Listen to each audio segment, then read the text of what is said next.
Now let's welcome the first finalist team of our competition today, University of Dhaka. You have 20 minutes for presentation and 15 minutes of Q&A. You may have the stage. Good evening, ladies and gentlemen. Now, I'm really loving this case competition because we're being given cases that are really close to our hearts. We've been given Facebook in round 2.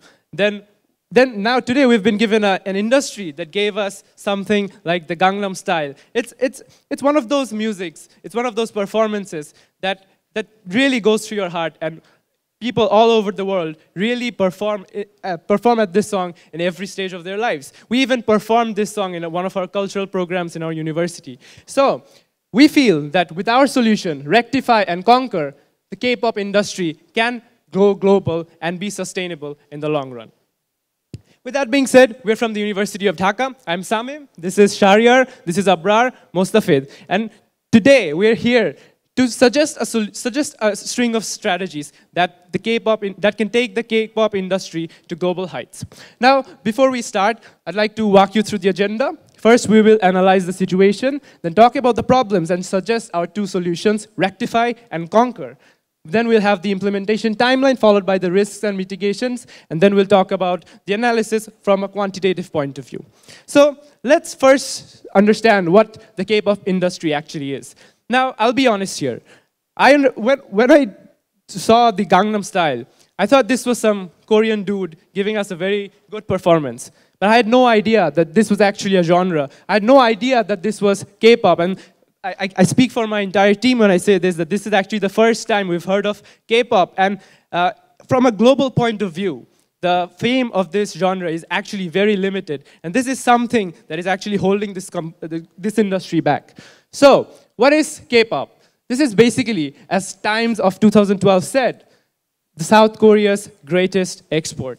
Now, what does this mean? This is a cohesive audiovisual experience. It's not just singing or dancing. It's a combination of both song, fashion, and dance. So what happens is, you add a few English lines at the end to make it catchy. It is less about what the song actually means. It's less about the meaning of the performance and more about how catchy or how addictive the song eventually becomes, so that it passes on from one person to another and eventually reaches the entire world. But that was the vision, reaching the world. But now K-pop is limited to one-off success stories. Let's say the Gangnam Style, and that's all I've heard of.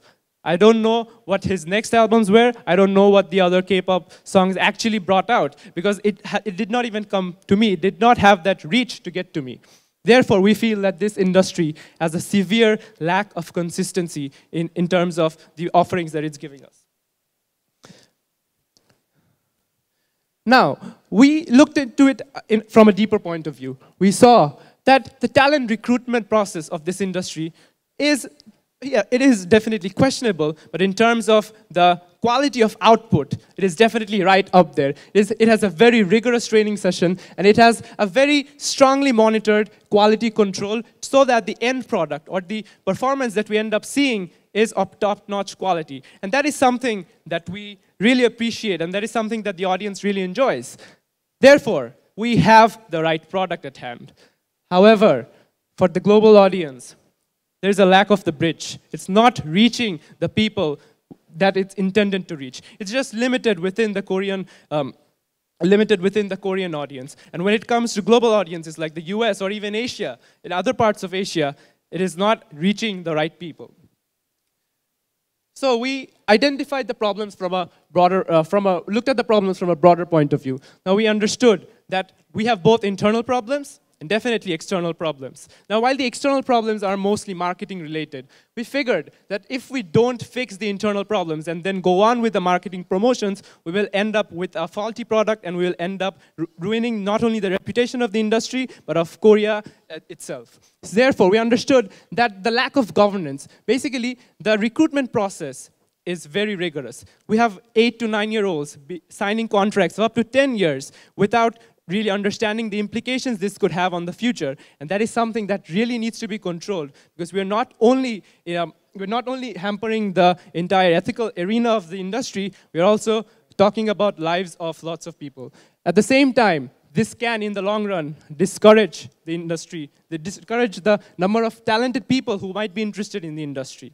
And from an external point of view, there is definitely insufficient promotion and engagement. Now, by K-pop, it's not just Gangnam Style. It is thousands of more performances that is not reaching us, that is not getting the viewership that it is intended to get. Therefore, we still think that this is still a very niche market globally. Only a handful of individuals in certain countries actually follow this genre. At the same time, we have Chinese people copying our products. So not only are they dishing out a product that is not of the quality that we want to achieve, it's also giving us a bad reputation as an industry globally. We can summarize this to say that if this continues, the long-term sustainability of the genre is highly jeopardized. And it is something that needs to be addressed right now if we want to have a good future when it comes to K-pop, when it comes to the K-pop industry. On that note, what solution we suggest to overcome this problem is actually twofold. Now, as Sabim discussed, we need to fix our internal problems if we want to succeed in the future. So what we suggest is a rectify and concur strategy.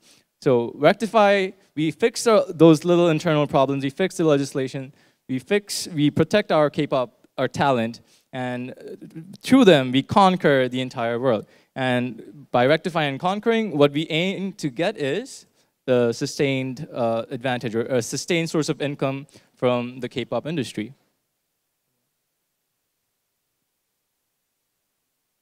Now, so when we want to rectify, we realize that rectifying will involve actually fixing legislation. Now, in Korea, there has already been legislation that protects children, but the legislation was merely bringing down the minimum length of the contract from 10 years to 7 years. We believe that there needs to be some stricter forms of implementation. On that note, our first idea is to implement measures that does not only decrease the underage contracts, but it involves some sort of parental consent to these contracts. And secondly, our second idea is to control production process through what we want to do is we want to create openness.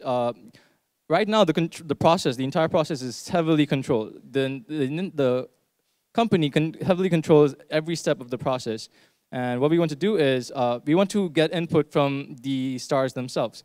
We want them to feel that they have some sort of contribution to the end product. And we realize that this is a very heavy investment for K-pop companies. The strict control is mainly because they want to make their product as perfect as possible. So on that note, just to administer some control at the end of the process, we want to have a review board so that creative ideas that will work, that the review board deems will work, are pushed through, whereas other ideas to minimize risks are not considered.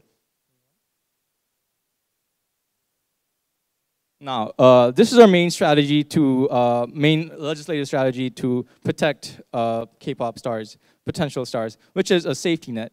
What we realize is, after reading through the case, that what happens when someone does not succeed? What happens when someone fails to be a K-pop star? Their training does not involve any kind of educational involvement, very little educational focus. And they have long hours of training, they have long hours with little rest, and there have been cases where K-pop stars have sued companies on these grounds. So what we want to do is create a safety net initiative where there is a diversified focus on educative measures and on longer resting hours. And what this aims to do is, in case they don't become the stars they wanted to be, they don't have nothing to fall back on. They have a safety net to fall back on. Moving along.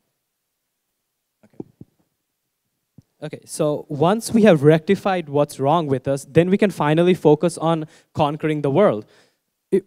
What is K-pop? K-pop is that catchy song that sticks to your head. Think about Gangnam Style. We didn't understand what it was. It was all Korean, but we still heard it. It had 1 billion views. Why?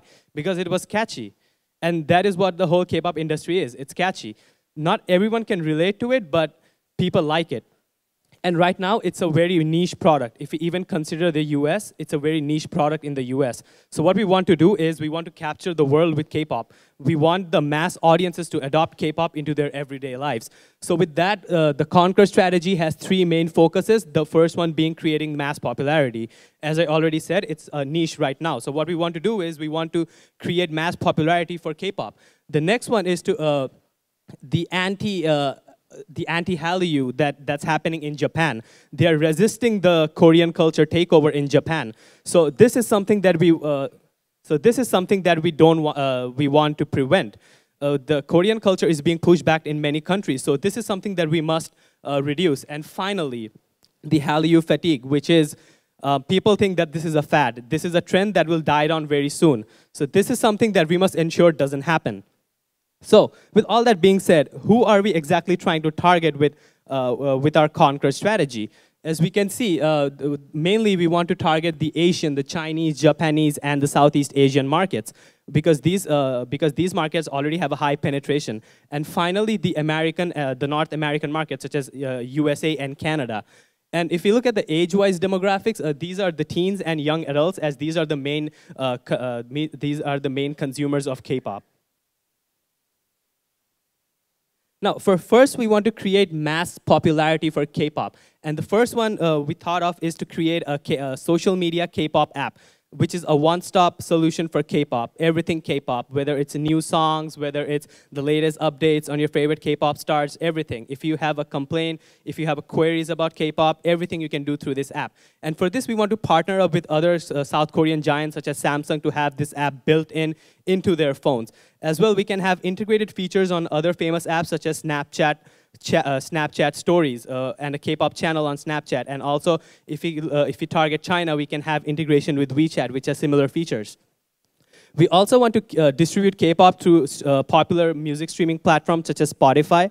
And we also want to popularize this in America. So what we can do is we can play these in city centers such as Times Square, or if you look at Hong Kong, such as Causeway Bay. And finally, we want a collaboration with Hollywood movies. What if the latest Transformer movie played a K-pop song? That would create a mass.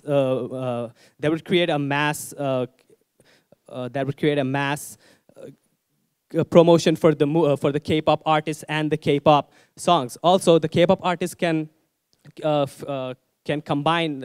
team up with the K-pop dramas to create, again, better awareness.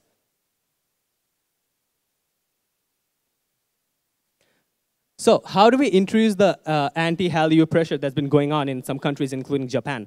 The first one that we thought of is, what if we could collaborate with Japanese movie makers and film producers to incorporate the K-pop songs into their movies? That would reduce the anti-K-pop campaigns that are being taken place in Japan. Also, a lot of anime songs incorporate K-pop songs at the end.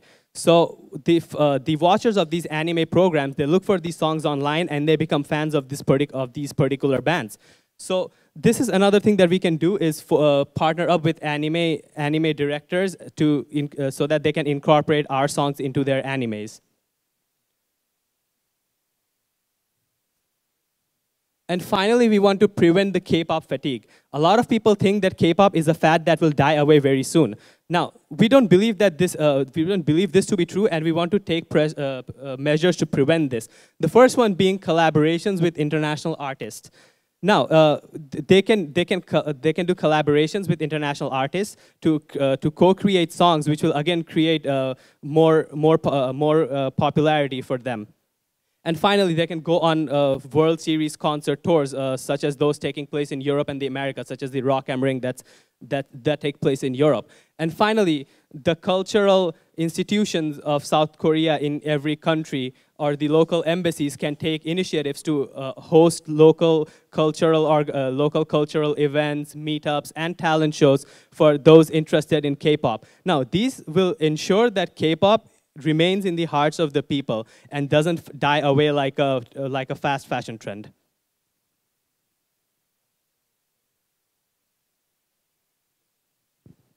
So as my team members have discussed the strategies we'll be using to popularize K-pop globally, here's our implementation timeline. So we'll be implementing these strategies accordingly. So firstly, for an industry to grow, we have to solve its problems. Because if we don't solve its internal problems, it'll keep on growing and the problems will keep on multiplying. And in the long run, there's a very good chance that the growth won't be sustainable. For example, the contract issues that we have mentioned before. For example, if we have that issue already going on and the industry keeps on growing, there's a very good chance that we might eventually lose out future talents as well as current talents in the long run, as well as global publicity regarding this issue will overall give a negative image to this genre as well as South Korea. So firstly, we'll focus on implementing stricter regulations so that these media companies, they're not able to exploit, as it's kind of regarded as exploit, because a lot of the artists are having to suffer because of this. Secondly, we'll create a safety net. So those people who cannot become successful K-pop stars, they do not end up suing and having a failure at life. Thirdly, we'll collaborate with Hollywood movies and markets in different city centers as well as streaming websites to eventually start the promotions and even get popularized K-pop within the different markets. Now, for the fourth part of our timeline, we'll be introducing and collaborating with multicultural elements and directors. For example, as mentioned above, there were a lot of anti-K-pop people in Japan. But what if these South Korean people collaborated with the Japanese producers? That helped to have like a fusion element of the genre rather than just having like a Korean take over the Japanese culture. So in this phase, we'll be starting those collaborations.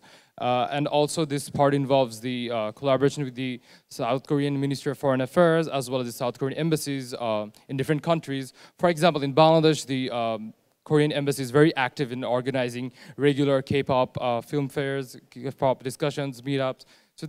So this is one of the ways. And lastly, we'll measure the K-pop with our KPIs to ensure that they're moving in the right direction. And we believe that implementing all of these strategically will help to result in a sustained growth of the industry. Now, for the strategies we've mentioned, we have identified the following risks and prepared mitigation. One of them is like pretty obvious that popularizing such a major industry in countries where Korean is not the native language will be very time consuming. We believe that performing aggressive promotion as well as using more advanced technologies will help to speed up this process. And thirdly, we have mentioned that our strategy involves a lot of key partnerships with local producers of different countries, with foreign companies of different countries. So that is something that might not be very easy because Spotify might not be very willing to popularize K-pop with us. So this is something that might be a big challenge, but we initially want to provide incentives. It could be from the form of private as well as government support. Could be provided to these entities, to these stakeholders, so that we can foster this collaborations. Please, next slide, please.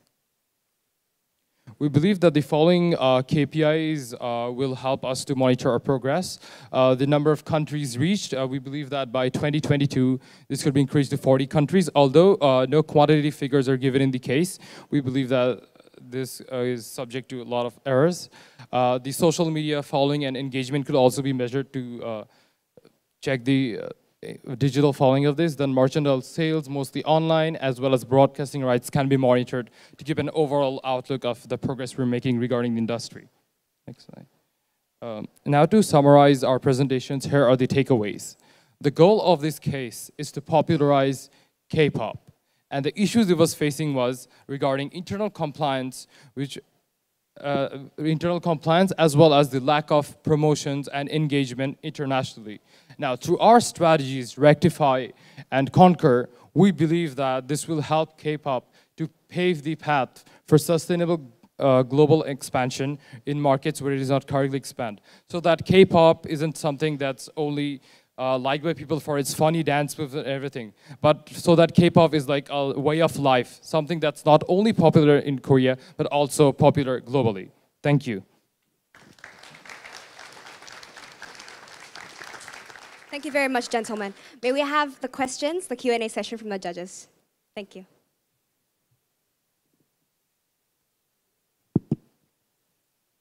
First question then, on regulation. Would you see this being industry regulation or government regulation? And what makes you think that regulation won't kill the business?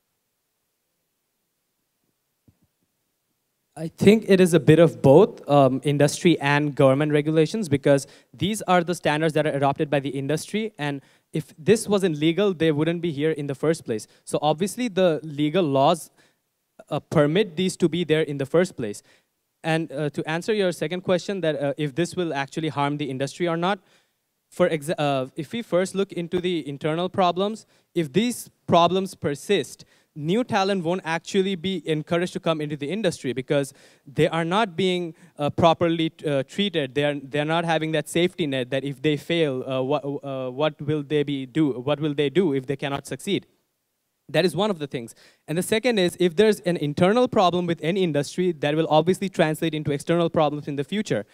And if word of this mistreatment gets out into the media, this will again create a negative perception for the overall K-pop industry. So we believe that this problem first needs to be addressed before we can popularize K-pop to the masses.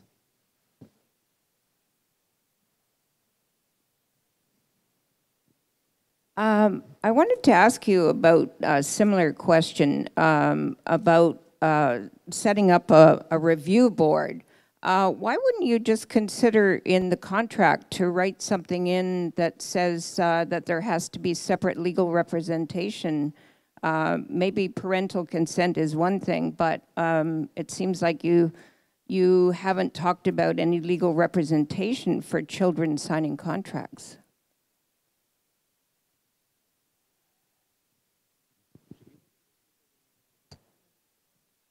The review board is not a legal thing. It's more about encouraging creativity and allowing them to take ownership. It's more about encouraging current talent to actually stay with us and to feel encouraged to share their own ideas and be more involved in the entire process. Now, what we want to avoid is them feeling completely controlled, them feeling like they're just being used. They're slaves to a system. This is more of an anti-slave sentiment strategy, where we allow them to explore their creativity, to suggest ideas for K-pop videos. But since the industry requires a strict bit of control, and since these big companies do like to review, or they like to see exactly what product they roll out, that's why the review board exists, so that people can be creative, but that creative ideas also go through a process of review. Hello. My question is about anti-K-pop. Okay, so I think your solution is to basically is to Japanize the K-pop, right? I guess you're sort of like suggesting to localize the K-pop, and therefore I guess that it will be a lot more accepted. But the root cause of this anti-K-pop, I think it's related to some historical differences. Yeah? So then I'm not sure whether, like the fact that a Korean suddenly look like a Japanese will suddenly solve that historical problem. So I just wonder if you can make some comments about this. Regarding this issue, it wasn't really mentioned very explicitly in the case. So this is probably one of the reasons this is missing in the case. But we still believe that this would, ease the tension between these countries. Like, this collaboration could be seen like a friendship or like a partnership between these countries. So rather than, thinking of the differences and the rivalry between these countries, this collaboration efforts could be like a sign of friendship. Like, we're doing this together, and, eventually help, and help people not to perceive as Korean as something that's replacing the Japanese culture, but seeing it as something that might eventually complement the Japanese culture and make the countries closer.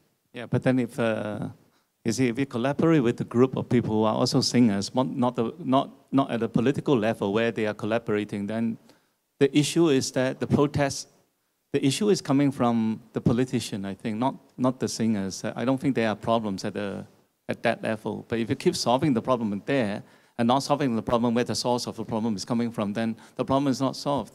So, if the problem is coming from my parents, and I keep arguing with my brother, and then I keep shaking hands with my brother, but my parents still have a problem. So the problem is still there.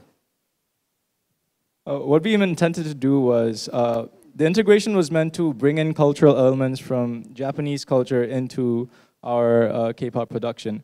So those elements from Japanese culture were meant to seem as not purely Korean culture. So the protests were mainly centered around the Korean culture permeating into Japanese culture. So what we wanted to do was introduce cultural elements into our production so that there isn't too much reason to protest. And similarly for our second solution, which was to introduce cultural songs into anime. Anime is very famous in Japan. It's famous all around the world.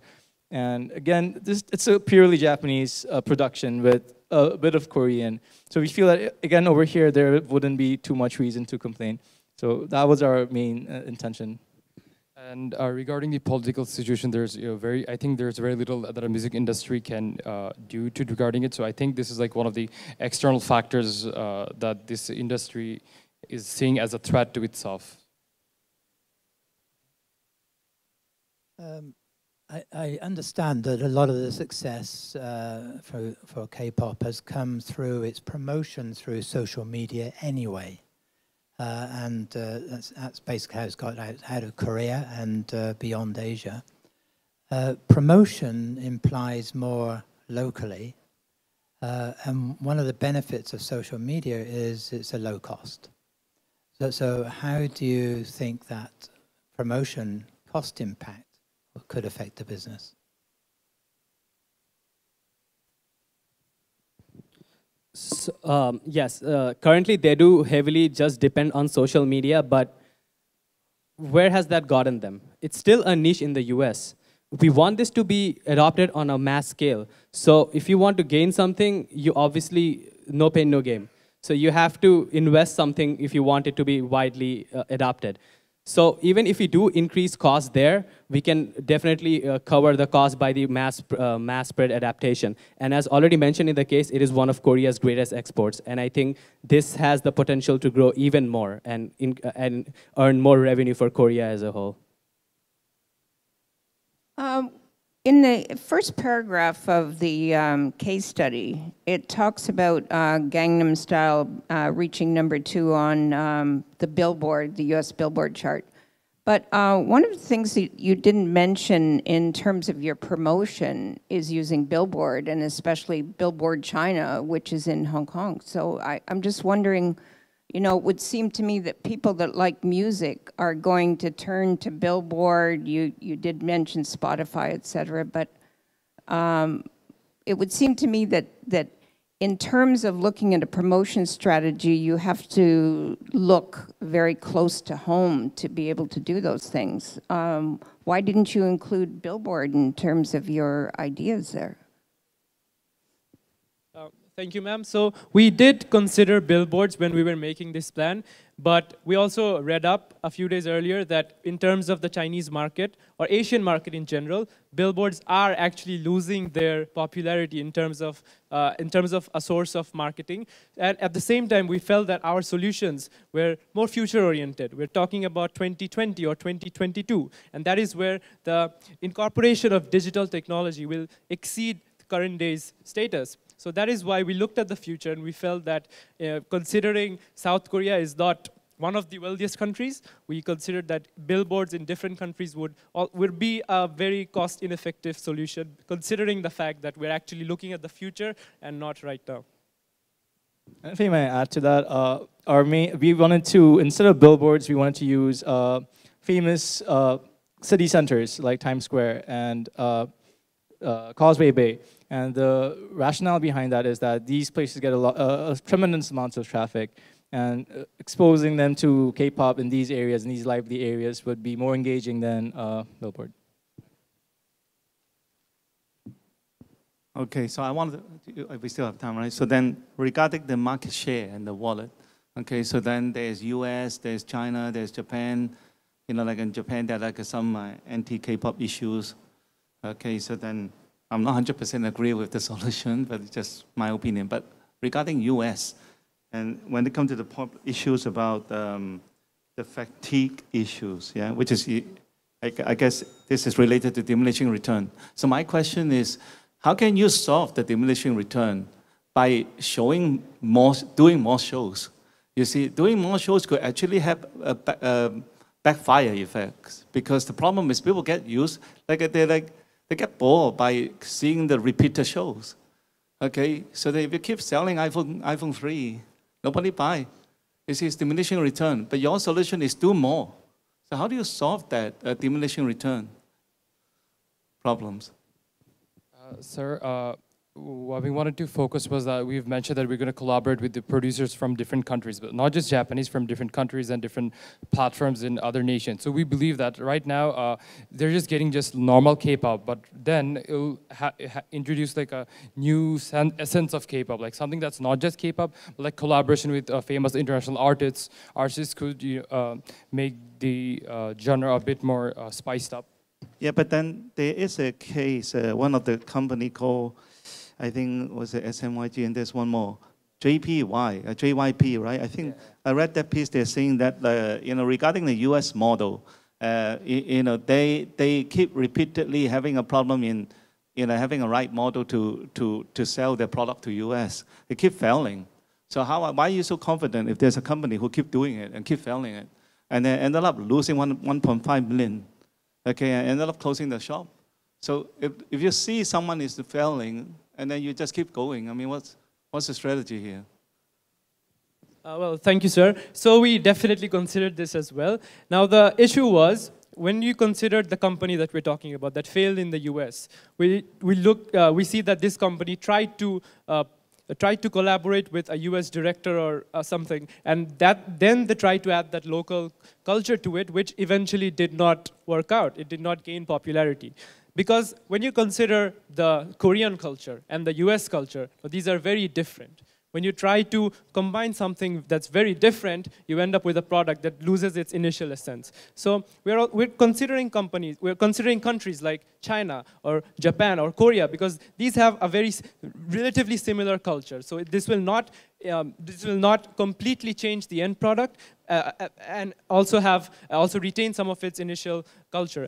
Now, secondly, we also said that this failed in US, but we feel that this failure is a result of a lack of proper marketing communications. And that is why our entire solution at the end was focused more on promotions. So instead of just focusing on social media, instead of just focusing on YouTube views, we wanted to do more. And that is why we feel that our solutions combined can have a different result this time around. I've got another question along similar lines, but on the creative. It seems to me that K-pop has actually been around for a little while, and it succeeded because of what it is. And I'm not so sure that outsiders to it, the directors or whatever, can actually help in that context. But I do think perhaps, or I ask you the question, if there's more potential for creativity coming from the inside, from the source of K-pop in Korea. So if you consider the first part of our solution, we wanted to work internally. We wanted to make sure that the talent is coming out. We don't want to discourage the talent, because if that happens, we end up with a very standardized product that does not have input of new ideas, that is not innovative. So that is why we feel that, considering the internal aspect of the K-pop industry, we wanted to make sure that the young talents don't feel like, if this doesn't work out, I'll probably lose out on life. I won't end up with anything, because yeah, exactly. So this is very strictly controlled, and this inhibits the flow of ideas, inhibits the flow of innovation. So that is why we wanted to make sure that the regulations exist. It does not exploit these talents, and we also give them the opportunity to showcase their talent and input their ideas so that they can take the K-pop industry forward.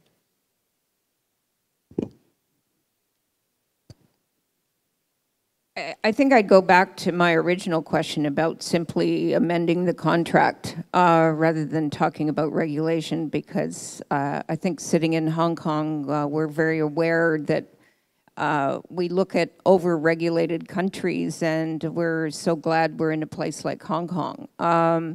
But there's one other thing that you talked about that I found rather bizarre, which was about way of life. Very sorry. Unfortunately, time is up for the Q&A session. Thank you very much for the question. And thank you to our gentlemen for the amazing answers.